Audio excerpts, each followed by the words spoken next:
등으로 맞고소하겠다고 밝혔습니다. MBC 뉴스 신준명입니다.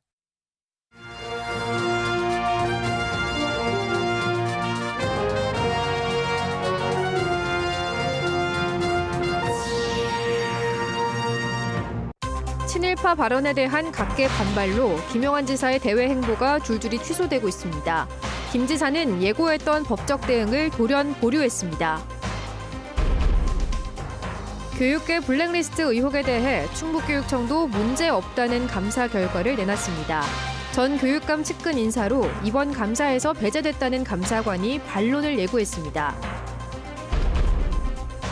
이르면 이달 말 충북 영재고 입지 결정을 앞두고 시군 유치 경쟁이 뜨겁습니다. 중부사고는 공동 유치를 선언했습니다. 한국타이어 대전공장 화재 분진이 인접한 충북 일부 마을까지 날아들었습니다. 피해 대책을 호소하는 목소리도 나왔습니다. 시청자 여러분 안녕하십니까? 계속해서 충북 지역 소식입니다. 자신을 친일파로 매도했다며 법적 대응을 예고했던 김영환 지사가 민주당 충북도당 위원장에 대한 고소를 돌연 보류했습니다. 각계의 반발에 공식 일정도 줄줄이 차질을 빚으면서 친일파 발언 이후 사면 초가에 몰린 형국입니다. 정재영 기자입니다. 친일파로 매도해 명예를 심각하게 훼손하고 도지사직 수행을 방해했다. 기꺼이 친일파가 되겠다던 김영환 충북지사가 이 발언을 비판한 민주당 이모선 충북도당 위원장을 형사 고소하겠다며 밝힌 이유입니다. 그런데 법적 대응 예고 하루 만에 돌연 고소를 보류했습니다. 대변인을 통해 철회는 아니라고 덧붙였는데 국회 다수당인 민주당과의 갈등 확산 우려에 부담을 느낀 것으로 전해집니다. 고소 대상인 이모선 위원장은 도내 단 둘뿐인 국회 행정안전위원회 위원. 행안위는 충북의 핵심 현안인 중부내륙 특별법 제정을 좌우하는 소관 상임위로 민주당 의원들이 다수를 차지하고 있습니다. 갈등이 확산돼서는 안 된다 하는 시민사회단체 요청도 있고요. 이 갈등으로 인해서 중부내륙 지원 특별법이 탄력을 잃고 그 피해가 도민들에게 돌아갈 수 있기 때문에 김영환 지사는 줄곧 애국의 글이 왜곡 폄훼됐다고 주장하고 있지만 부정적인 여론은 전국으로 확산하고 있습니다. 충남도청 1일 도지사 근무가 노조 반발로 취소된 데 이어 반대 주민들과의 충돌이 우려됐던 제천 진천 순방 역시 무기한 연기됐습니다. 오는 17일 김동연 경기지사를 초청해 체결할 예정이었던 상생발전 업무 협약도 경기도의 요청으로 미뤄졌습니다. 경기도는 최근 김 지사의 발언 논란으로 악화된 여론을 고려한 결정이라고 설명했습니다. 상황이 계속 나빠지면서 남아있는 외부 일정도 추가 차질이 예상됩니다. 공무원 노조는 지사가 변명만 하고 있다며 당장 다음 주 예정된 괴산군 도정보고회도 막아설 예정입니다. 도지사가 발언했던 친일과 도민들에게 반어법을 이해 못한다고 했던 이런 내용들에 대해서 본인만 그렇지 않다라고 변명을 해댄다고 해서 달라지는 것은 전혀 없다고 생각합니다. 최근 측근들이 유감 표명을 제안한 것으로 전해진 가운데 입장 변화가 있을지 김영환 지사의 입에 관심이 쏠립니다. MBC 뉴스 정지영입니다. 기내 음주와 금연객실 내 흡연 등 해외 연수 중 추태 논란이 있는 박지원 충북도의원에 대해 국민의힘 충북도당이 윤리위원회를 개최합니다. 국민의힘 충북도당은 박 의원이 공무수행 중 음주와 흡연 문제로 당의 위신과 품위를 훼손했다면서 내일 오후 윤리위원회를 열어 징계 수위를 결정할 예정이라고 밝혔습니다. 박 의원은 깊이 반성하고 사죄한다는 내용의 소명서를 제출한 것으로 알려졌습니다. 한편 충북도의회는 내일 임시회를 열어 박 의원에 대한 윤리특위 회부를 결정할 예정입니다. 윤리특위가 열리게 되면 레밍 발언으로 김학철 도의원이 출석 정지 징계를 받은 뒤 5년 6개월 만입니다. 연초 충북 교육계를 떠들썩하게 했던 이른바 블랙리스트 의혹 논란과 관련해 도교육청도 문제가 없다는 감사 결과를 내놨습니다. 감사 시작 단계부터 독립성을 이유로 부교육감과 갈등을 빚은 감사관은 결국 결재 라인에서 빠졌습니다. 이지연 기자가 보도합니다. 충청북도 교육청이 이른바 블랙리스트 논란에 대한 감사 결과를 공식 발표했습니다. 앞서 블랙리스트는 없다고 경찰이 발표한 지 하루 만입니다. 도교육청 역시 문제 없다는 결론입니다. 외부 인력이 포함된 10명의 감사반 조사 결과 특정 성향의 강사를 찍어내는 소위 블랙리스트로 볼 객관적 증거가 없다는 겁니다. 명단 작성부터 검토 요청까지 단재교육연수원이 먼저 주도했고 도교육청은 요청에 따라 검토했을 뿐이라는 게 핵심입니다. 논란이 된 색깔 표시는 앞서 단재교육연수원이 제출한 폐지 및 개선 사업 업무 보고를 토대로 연수 과목을 정리한 거라고 설명했습니다. 다만 비공식적 방법으로 개인정보가 든 명단을 주고받은 과정은 개인정보보호법 위반 소지가 있을 수 있다며 관련자 8명을 수사 의뢰했습니다. 블랙리스트 의혹을 처음 제기한 전 단재 연수원장과 함께 전 교육감 측근 인사인 감사관은 정작 이번 감사에서 빠졌습니다. 전 교육감 측근 인사를 찍어내고 있다는 게 핵심인 블랙리스트 의혹에서 감사관 참여 여부가 이번 감사의 공정성 논란을 부르기도 했습니다. 도교육청은 감사관이 스스로 결재를 거부했다며 별도 조사를 시작했습니다. 앞서 감사관은 도교육청이 자체 감사를 맡고 있다고 언론에 주장하며 대립해왔습니다. 감사관이 이 내부의 그런 직무명령 이행이나 지방공무원법의 이런 관련 규정을 위반했기 때문에 이 부분은 내부 조사가 진행 중이고 감사관은 자신이 배제된 감사를 하고선 결과 보고서에 결재 서명만 하라는 건 받아들일 수 없다고 맞받았습니다. 감사 결과에 대해서 제대로 보고받고 그것을 파악하고 추가로 요구한 거에 대해서 이행되고 이런 과정이 없는데 그래서 그거에 대해서 결재한 바가 없는데 감사관은 조만간 공식 맞대응을 예고해 블랙리스트 감사 결과에 대한 또 다른 공정성 논란이 예상됩니다. MBC 뉴스 이지연입니다. 충북에 설립이 추진되는 AI 바이오 영재고 건립 부지가 이르면 이번 달 결정됩니다. 부지 선정이 가시화되면서 시군들의 유치 경쟁도 갈수록 달아오르고 있습니다. 김영일 기자입니다.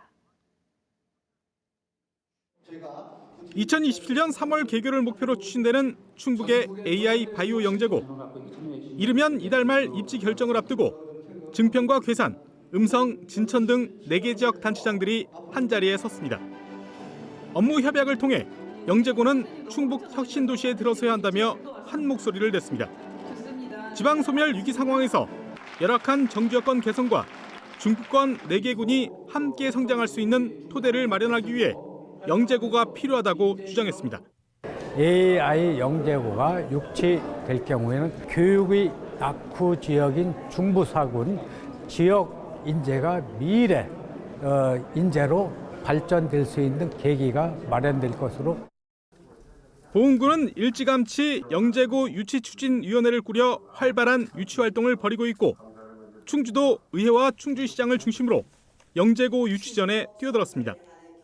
아직은 조용한 청주 역시 편리한 교통과 관련 국책기관 등 뛰어난 인프라를 내세워 강한 유치 의지를 보이고 있습니다.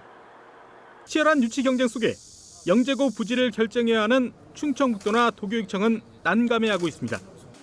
어떤 교육과정으로 운영될지, 다른 과학 영재학교와 어떻게 차별화할지 구체적인 계획도 안 나온 상황에서 벌써 지역 갈등이 우려되기 때문입니다. 영재고가 공립이 아닌 국립이고 학교 운영비도 국비로 지원되는 만큼 영재고 운영기관인 카이스트 의견이 가장 중요하다는 점도 강조했습니다. 카이스트 의견이 가장 중요하게 생각하고 저희는 그거 존중할 거고 그다음에 최종적으로는 이제 도하고 교육청하고 카이스트하고 협의해서 최종 결정할 예정입니다. 영재고 부지 선정의 열쇠를 쥔 카이스트는 대전에 있는 본원 캠퍼스와 최적의 연구교육 시너지를 낼 수 있는 지역에 영재고가 들어설 것이라고 답했습니다. MBC 뉴스 김영일입니다. 축구장 12개 면적을 태운 한국타이어 대전 공장의 화재. 인근 주거와 상업지역에서는 연기와 분진 피해가 잇따랐는데요. 강 하나를 사이에 둔 충북에서도 남일은 아니었습니다. 피해 대책을 호소하는 목소리도 나왔습니다. 김은초 기자입니다. 청주의 한 농촌 마을. 비닐하우스 겉면을 훑어보니 손끝이 금세 새까매집니다. 둘둘 말린 비닐을 펼치자 분진이 까맣게 묻어납니다. 손에 묻은 분진은 잘 씻기지도 않습니다. 한국타이어 대전 공장 화재 현장에서 날아온 것들입니다. 안에서 키우던 열무가 상할까 봐 비닐하우스 문을 닫을 수도 없었습니다. 열무가 다 말라 죽기 때문에 타가지고 열을 받아가지고 할 수 없이 다 열을 수밖에 없었다고. 작물 안에 다 들어왔다고 보야 겨울 내내 키운 건데 이게. 인근 또 다른 농민도 사정은 마찬가지. 연기와 분진이 농장을 덮쳐 달아나듯 집으로 돌아가야만 했습니다. 순식간에 바람이 확 올 때는 어마어마한 연기가 확 밀고 오니까 그래도 여기 있으면 안 될 것 같아갖고 어제는 다 농장 문 닫고 그냥 갔습니다. 어제는. 불이 난 한국타이어 대전 공장에서 강 하나만 건너면 이쪽은 충북 청주시 현도면입니다. 거리는 불과 300m 정도 떨어져 있는데요. 연기가 계속 피어오르는 가운데 바람이 강 너머로 불어오면서 아직까지도 매캐한 냄새가 나고 있습니다. 바로 옆 50층 아파트 단지를 비롯해 주변 상가를 뒤덮은 분진이 강 건너 충북까지 날아들었습니다. 타이어 분진과 함께 유독가스 피해에 대한 대책을 촉구하는 목소리가 나왔습니다. 일급 발암물질 다이옥신에 노출된 국민들의 건강 검진받도록 정부는 직가기 지역을 국민건강 재난지역으로 선포하길 바란다. 청주시는 주민들의 피해 상황을 파악하고 추후 보상이 이뤄질 수 있도록 대전시에 전달하기로 했습니다. MBC 뉴스 김우초입니다. 공중보건의들의 무더기 저녁으로 시군마다 의료 공백이 예상됩니다. 옥천군은 보건소에 배치된 공중보건의 17명 가운데 14명이 오는 26일 전역하지만 신규자는 4월 중순에야 배치된다며 남은 공중보건의가 각 보건지소를 순회 근무한다고 밝혔습니다. 여성 의사 비율이 높아지는 데다 남성 의사도 복무기간이 상대적으로 긴 공중보건의를 기피하고 있어 충원을 장담하기도 어렵다고 설명했습니다. 충북 전체적으로는 전체 공중보건의 225명 가운데 과반인 126명이 이달 26일과 다음 달 초 전역을 앞두고 있습니다. 제천 단양 국민의힘 엄태영 국회의원이 어린이 보호구역의 속도 제한을 탄력적으로 적용하는 내용의 도로교통법 개정안을 대표 발의했습니다. 엄태영 의원이 발의한 개정안은 어린이의 통행이 드문 오후 8시부터 다음 날 오전 8시까지와 방학 기간에는 어린이 보호구역에서 통행 속도를 시속 50km까지 허용하는 내용을 담고 있습니다. 또 같은 시간 경찰이 지정한 구간에 한해 주정차를 허용하는 방안도 추진합니다. 제천 의림지의 사만 시축서를 지지하는 종합학술연구서가 발간됐습니다. 제천문화원은 의림지 관련 연구사 추이는 물론 인문지리학과 생태환경사적 접근을 통해 의림지 사만시대 축조설의 타당성을 이끌어낸 제천 의림지 인문지리학을 발간했습니다. 김종수 세명대 외래교수가 10년에 걸쳐 집필한 400여 쪽 분량의 연구서는 전국의 대학 도서관과 학계에 배부될 예정입니다. 코로나19 이후 자연 휴양림에 대한 여행 수요가 늘어나면서 충청북도가 올해 관련 시설을 갖추는데 295억 원을 투입합니다. 자연 휴양림 14곳의 시설을 조성하거나 보완하는 데 146억 원을 투입하고 치유의 숲을 만드는 데 47억 원, 산림 레포츠 시설을 만드는 데 46억 원을 투입합니다. 이 밖에 등산로 정비와 둘레길 조성 사업에 33억 원을 들이기로 했습니다. 지난해 도내 자연휴양림에 270만 명이 방문해 1년 전보다 72%나 늘었습니다. 음성군청 자전거팀의 장경구 선수가 제70회 3.1절 기념 전국 도로 사이클 대회에서 개인 종합 우승에 올랐습니다. 충북 소식 마칩니다. 시청해주신 여러분 고맙습니다.